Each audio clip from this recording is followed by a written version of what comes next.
This is Gloomy Sunday, and once again, I will be sharing a spooky story that will send shivers down your thorny spine.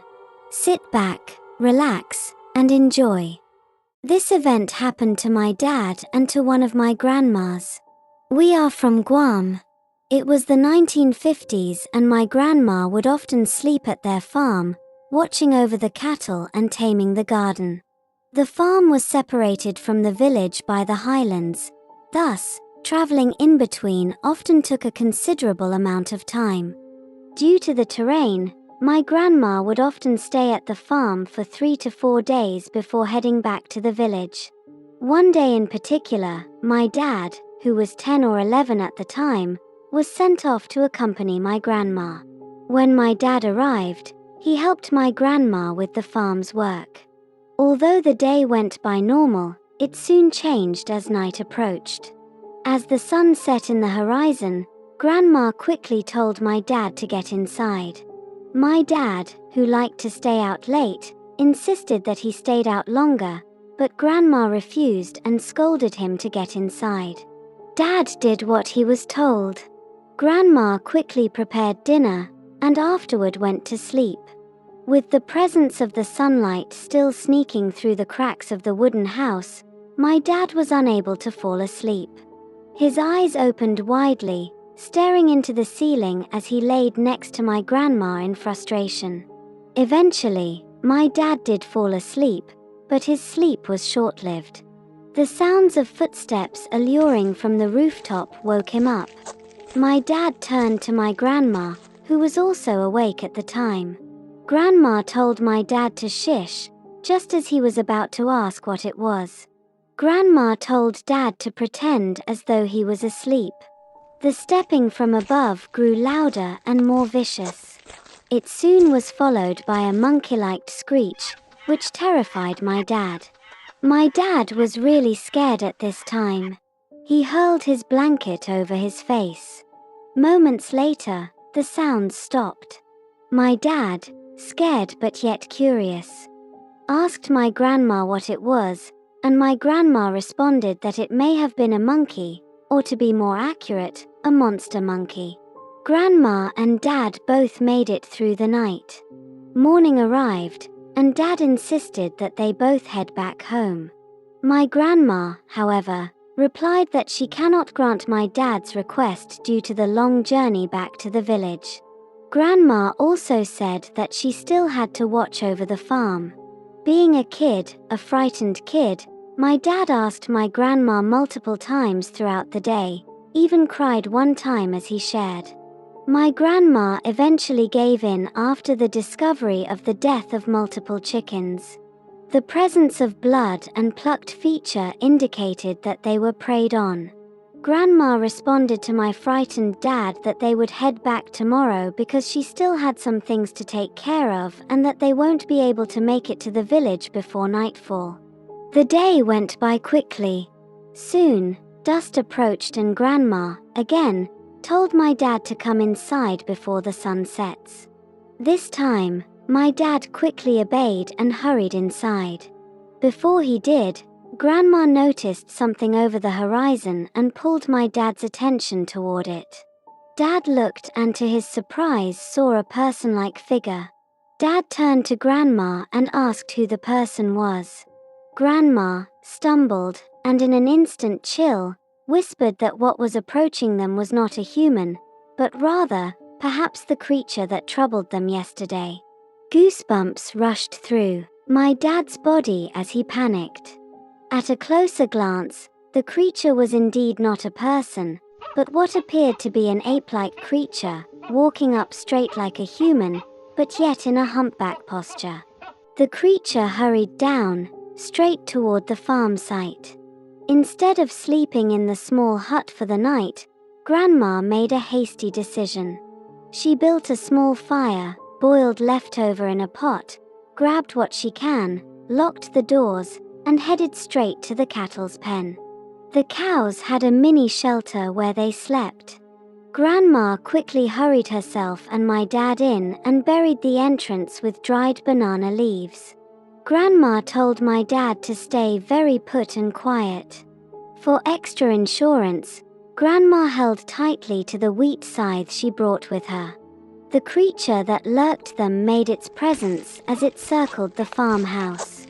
Grandma glimpsed and noticed how hairy and dark-looking the creature was. The creature stormed the outer layer of the house, not for a brief moment this time, but nearly for 10 or so minutes. After much satisfaction, the creature left as quickly as it came. Momentarily later, Grandma could hear distressed calls from the chicken in the chicken pen. Too frightened to conduct any action, Grandma waited out the scene. Morning finally arrived, and the two packed up what they needed and hurried home.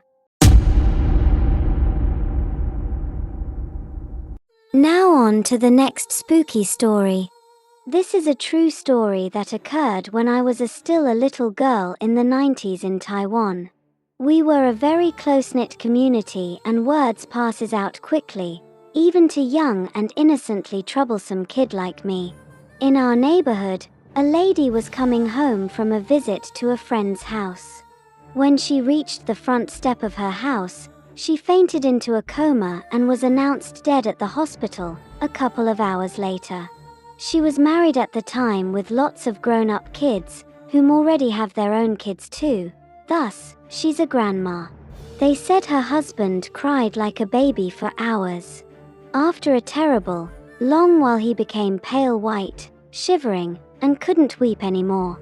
The next morning in the hospital, when the undertaker pulled her body out from the cooler that was kept in the basement below with the others for a dissection, the old woman suddenly sat right up, took a deep breath in, and started screaming, "Help!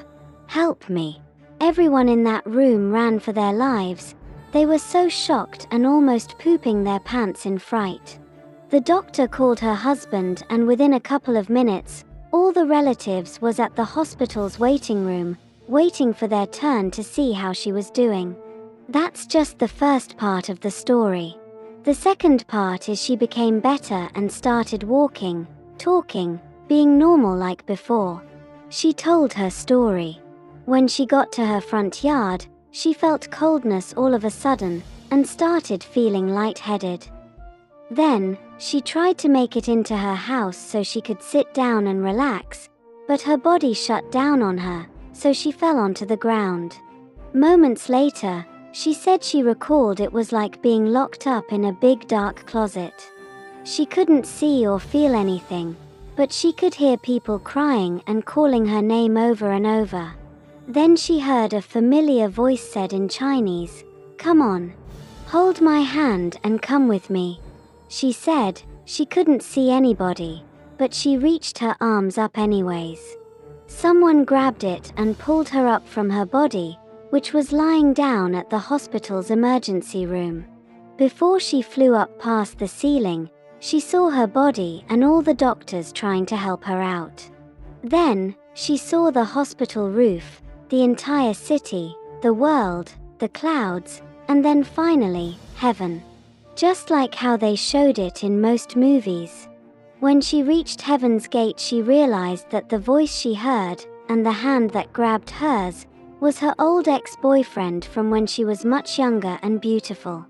The door opened and they walked inside. It was like a giant courtroom, except everything was almost white all over. The case was that when she and her ex-boyfriend were young, he had tasted some of her blood. So when he died, he had that in the records as proof to take her with him. She said she was so scared up there. She was crying and begging the judge to let her come back to watch her grandkids grow, and to at least let her have one last good conversation with her beloved husband. The favor was more towards her ex-boyfriend, but the table turned when a man with long brown hair and beard, long white cloak, old wooded like sandal walked into the room and towards her direction. He reached his hands over to touch her face, and she saw a hole in the middle of his palm. She don't know who Jesus is, not yet until after she told her story. That was her description of this gentleman. In the Chinese language he spoke, "My daughter, you are a good person. and you are brought up here for the wrong reason at the wrong time." She said in that very moment, all her fear was gone. Faded away as if she already knew that it was going to be all right. "I know you didn't want to drink blood with him and you didn't taste his. He forced himself to cut you with a baboon stick and lick your blood from his fingertip." She said right there and then. It seemed as if he was in charge of the whole heaven, because everybody in that courtroom that was yapping before is now silent. Then the man said, "He is to be punished. To be locked up in heaven's prison for 100 years before being released to be reincarnated." Then he looked down, as if staring at his own feet, and said in a hurried tone, "I have to send you back now before it's too late." He grabbed her and threw her down back to earth from the sky above. She claimed to remember falling back down so fast and thinking she might hit the ground, so she was screaming for help. That's when she slammed into her body and snapped back into reality. I hope you enjoyed our spooky stories. Join us next time for more spooky stories. Take care and bye-bye.